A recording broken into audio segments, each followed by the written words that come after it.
You know, in the 1 Corinthians 3 passage, Paul intentionally does not give a time frame, how long someone can be a baby Christian. And he calls the believers in Corinth carnal.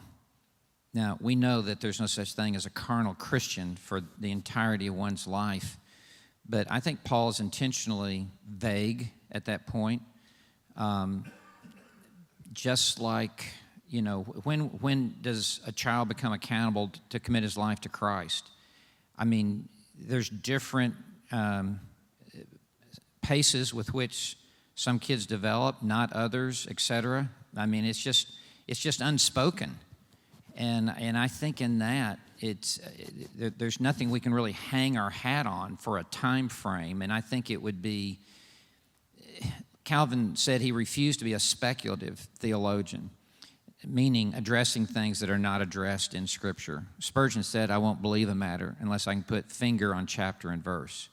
So there's not a time schedule that we are given in Scripture. So I would hesitate to actually say what that is. In my preaching and teaching, I have just used like a season. Like a person could be walking according to the flesh for a season, but certainly not for the duration of their Christian life.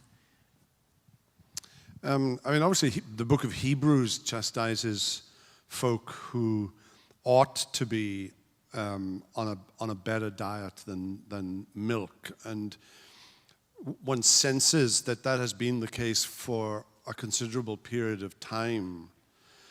I think it's very difficult to make these judgments when Christians may belong to churches where they're hearing almost nothing that's edifying.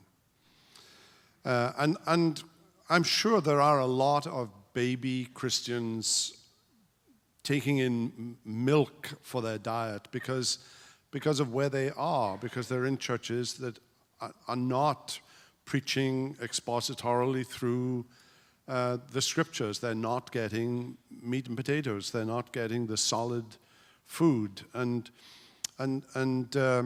But I mean, if you are in a congregation where there is solid preaching and teaching, and you are exposed to that, and you still remain a baby Christian, I think that the judgment on those two is different.